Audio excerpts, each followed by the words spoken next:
Oi pessoal, tudo bem com vocês? Bom, o vídeo de hoje vai ser sobre matemática e hoje a gente acaba de chegar aos 100 dias faltando pro Enem. Então, se você já começou a assistir os vídeos do Intensivão, show de bola. Se você ainda não assistiu, eles já estão aqui em cima. A gente já tá indo pro quarto vídeo. Já tem vídeo sobre cronograma, já tem vídeo sobre os conteúdos que mais caem. E agora a gente. E também sobre redação. E agora a gente tá indo pra matemática. Então, vamos lá. A primeira dica que eu dou é uma dica que eu já dou para todas as áreas, que seria fazer as provas antigas. Mas essa dica em matemática, ela se torna um pouco mais especial. Porque é o seguinte, você vai pegar a sua matéria, você vai pegar a matéria que você tem que fazer no dia de matemática, você vai assistir a aula, você vai estudar no livro, e depois você vai fazer o quê? Os exercícios dessa matéria. Se você conseguir fazer esses exercícios da matéria em cima de exercícios de questões de provas antigas, você vai estar conseguindo juntar totalmente esse teu ensino. Você está estudando, como eu sempre falo, em cima da prova. Então, em matemática, se você pegar para analisar todas as provas do Enem, matemática ela tem assim uma mesma cara, um mesmo jeito assim. Tudo bem, mudam os exemplos, mudam as questões, mas sempre possui aquele mesmo jeitinho. Às vezes tu pega uma questão do ano passado com a questão desse ano, tu vê que era a mesma forma de resolver a questão, só que só mudava os personagens, mudava um pouquinho a paisagem do lugar, que às vezes bota que é no lago, às vezes que é no rio, às vezes que é em uma cidade. Então, é o mesmo conteúdo dali, sabe? E aí quando você vai fazer as questões, você lembra, pô, já fiz uma questão parecida com essa. Aí você vai lá e faz e tá super certo. A segunda dica que eu dou pra vocês está relacionada com as fórmulas do Enem. Ou seja, você tem que aprender as fórmulas do Enem de matemática até o dia da prova. Mas por que isso? Por exemplo, quando eu fazia o vestibular da UFSC, por exemplo, eu não precisava saber as fórmulas, porque no vestibular vinha sempre o formulário, tanto para matemática, quanto para física, como para química. Só que no Enem eles não disponibilizam fórmulas. Não tem uma página assim, ó, formulário de matemática. Não existe. E você tem que saber porque cai muita fórmula no Enem. Principalmente naquela parte de formas geométricas, volume, área. Cai muito disso. Então, por exemplo, tem questão do Enem. Vocês devem lembrar as questões que são feitas do cone, do sorvete, da bolinha do sorvete, para saber quantas casquinhas é de fazer.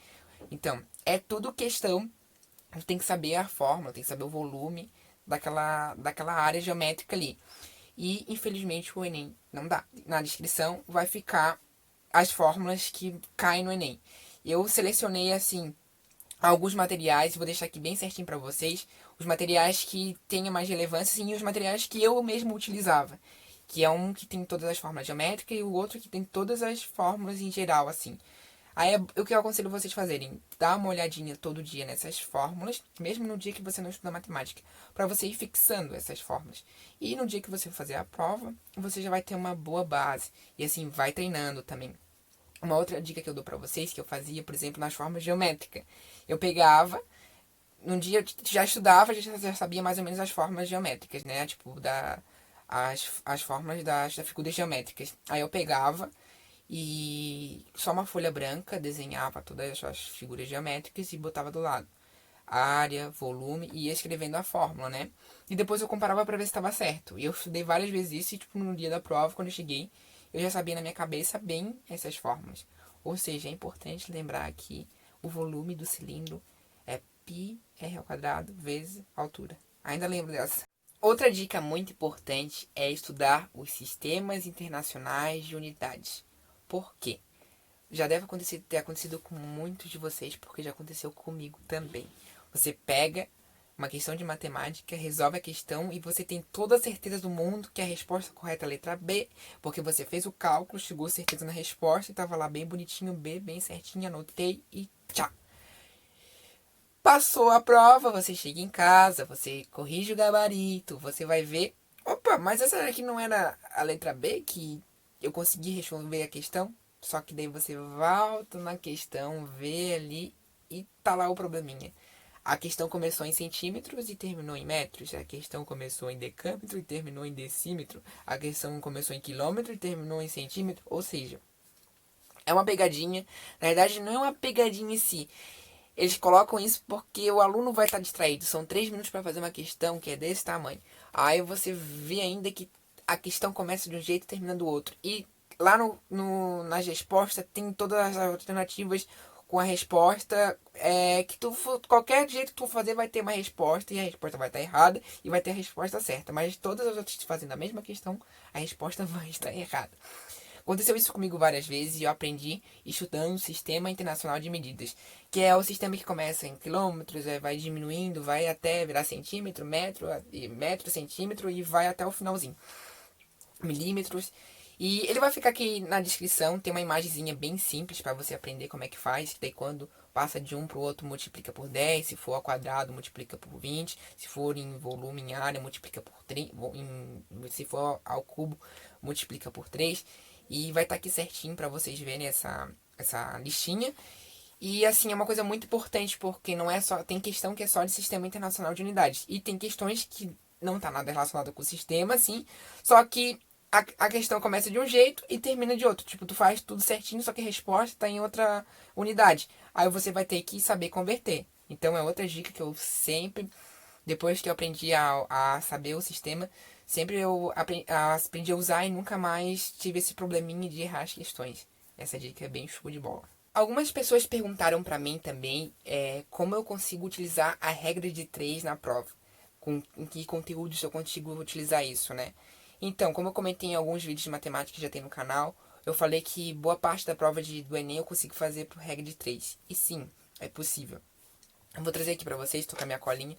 Só algumas que eu lembrei na cabeça que você consegue fazer com regra de 3. Por exemplo, porcentagem você consegue fazer com regra de 3 e cai bastante questão de porcentagem. Proporção também, em relação àqueles conteúdos mais cobrados, proporção é o que está mais em cima. Também tu consegue fazer tudo por regra de 3. Raciocínio lógico, tem algumas questões de raciocínio lógico também feitas por regra de 3. Transformações diárias também, utilizando também o Sistema Internacional de Medidas de unidades, mas também dá de fazer com regra de 3. Aí, tanto na parte de porcentagem, também tem as questões de juros. Também é possível fazer com regra de 3. Por favor, gente, estuda um pouquinho de regra de 3. E eu vou tentar trazer para vocês um vídeo com alguns exercíciozinhos assim, que eu vou selecionar do Enem e vou resolver para vocês só com regra de 3 para vocês verem como é tranquilo resolver essas questões. No mais, assim, eu tô trazendo mais as dicas mais abrangentes agora e depois mais especificamente, eu vou trazer essas questões resolvidas com regra de 3. Mas no mais, estudem regra de 3 e vejam que dá de utilizar a regra de 3 para tudo isso que eu falei e mais um monte de coisa, tá bom? Agora, não vai ser uma dica, vai ser um puxão de orelha. Se você aí está usando calculadora quando você está estudando, não faça isso. Pegue essa calculadora e jogue fora. Pelo amor de obséquio, não faça isso. De jeito maneira. Porque você pode até estar se enganando pensando o seguinte fato. Tá, eu tô usando a calculadora. Se eu não estivesse usando a calculadora, eu só conseguiria fazer umas 10 questões. E com a calculadora eu tô fazendo 30. Só que você chega na hora da prova, você não pode usar a calculadora. E você não treinou as questões num caderno de rascunho com lápis e a folha ali para treinar. E aí você chega na prova, uma questão que era para demorar 2, 3 minutos, você demora 5, 7 minutos, porque tem que fazer toda a multiplicação. É muito mais fácil você pegar na calculadora e botar 957 mil vezes 314. Vai dar a resposta em 0,3 segundos. Aí você não. Agora você pega e faz a mão. Vai demorar um pouco mais. É normal? Mas ao prático, quando você pegar a prática, você vai ver que vai sair mais rápido. E aí quando você chegar na prova, você tem a prática. Você estudou ali só sem calculadora nenhuma. E aí quando você chegar lá, você tá craque, né? Agora estuda com a calculadora e chega na hora da prova pra você ver que vai dar ruim. Eu falo isso porque eu tenho uma irmã em casa e às vezes ela utilizava a calculadora para fazer os exercícios, não era nem para estudar para a prova. E eu falei pra ela não fazer isso para treinar. Quando ela começou a treinar, ela melhorou muito, começou a fazer as questões muito mais rápido, sem quando ela tava usando a calculadora, sabe? E ela disse que quando ela faz a prova muito mais rápido também. Então, eu não usava a calculadora e não aconselho ninguém a usar de jeito maneira, porque pelo menos fato que não vai ter na prova e segundo fato porque ela vai acabar com a sua vida, tá bom? Não faça isso se você está usando calculadora para treinar, não faça isso que não vai dar certo, tá bom? É uma dica não, é um puxão de orelha. Uma outra dica que foi uma experiência minha que deu super certo foi quando eu peguei, quando era para estudar a matemática, pra prova, eu pegava ela e estudava as matérias que tinha do dia de matemática, fazia os exercícios que tinha de matemática, mas agora com esses 100 dias, o que comecei a fazer? Assim que eu terminava esse estudo, eu pegava e deixava reservado em torno de 2 horas, 2 horas e meia, para fazer uma parte fechada de prova de matemática do Enem. 45 questões. Sem dividir matéria, sem dividir nada, eu pegava as 45 questões, colocava um cronômetro e começava a fazer a prova. Até em torno dessas 2 horas e meia, que é mais ou menos o tempo que tu vai ter para fazer a prova de matemática. E eu fiz isso até quando cheguei à prova. Isso vai ajudar muito a treinar. Mas tem, óbvio que vai ter questões que você vai ficar em dúvida porque ainda você não viu, ou ainda você não pegou naquela parte daquela matéria ainda. Mas o que você vai fazer? Você vai circular essas questões e depois vai estudar elas quando tiver essa matéria. No fim você vai estar vendo, você vai estar estudando e também você vai estar vendo aonde que estão os seus problemas. Então você vai estudar novamente em cima das provas, mas agora encontrando os seus problemas. Fazendo a prova, 45 questões, pegou, eu acertei 35 questões. Essas outras 10 que você errou por quê? Vai circular ela e você vai saber, eu errei por falta de atenção. Eu errei porque eu não sabia a fórmula. Eu errei porque eu não sabia o conteúdo. Então, você vai lá pegar cada questão depois e vai estudar. Vai estudar cada questão separada. E também, que é uma dica junto com isso tudo, pegou a questão, acertou, você tem que saber se você acertou por chute ou porque você sabe o conteúdo. Se você acertou por chute, não vale a pena. É uma questão. Tudo bem, você vai ter nota, você vai conseguir essa notinha na prova. Mas você tem que saber a questão. Não adianta você chutar, porque chutar é um chute. Pode ser certeiro ou não pode ser certeiro. Então, você tem que pegar e ver se você tem que ser, tipo assim, o teu consciente, o seu eu interior vai ter que ser assim. Essa questão eu sabia ou foi chute? Aí você vai pegar, então eu sabia resolver certinho. Perfeito, você tá no caminho certo. Se foi chute, ela é considerada meio que uma questão que você errou, porque você não sabia a matéria. Então você vai pegar essa questão também, mesmo que esteja certa, e vai refazer.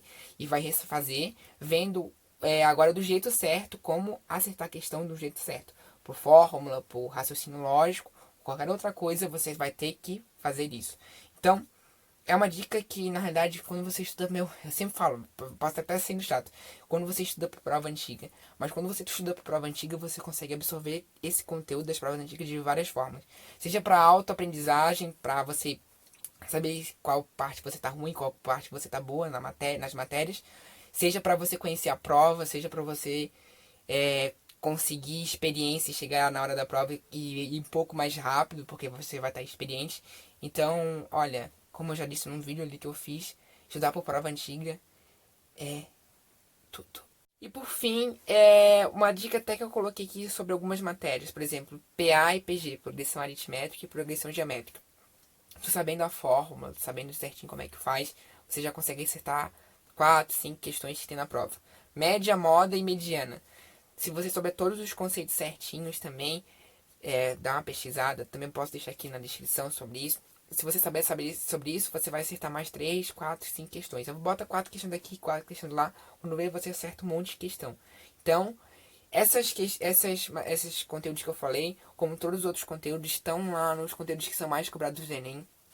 Pega lá, tá aqui em cima que eu já vou deixar pra vocês. Foi o meu segundo vídeo. Aquele material tá muito bom.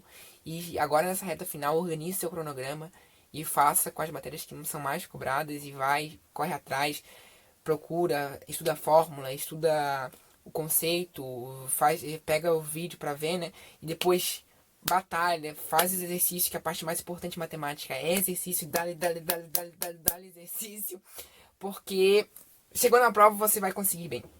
Tá bom, gente? Se vocês gostaram do vídeo, só deixa um gosteizinho aí pra ajudar. Compartilhe com seus amigos. Se não é inscrito no canal ainda, se inscreva, por favor. E a gente continua com essa série. E já tá quase acabando, que faltam só agora mais 3 áreas, que seria ciências da natureza, ciências humanas, linguagens e suas tecnologias. E mais pra frente eu vou trazer mais vídeos também, assim. Acabou essas áreas, mesmo assim eu vou trazer mais outros vídeos sobre outras coisas pra ajudar vocês. Tá bom? Era esse o vídeo. Tchau, tchau e boa sorte na sua trajetória.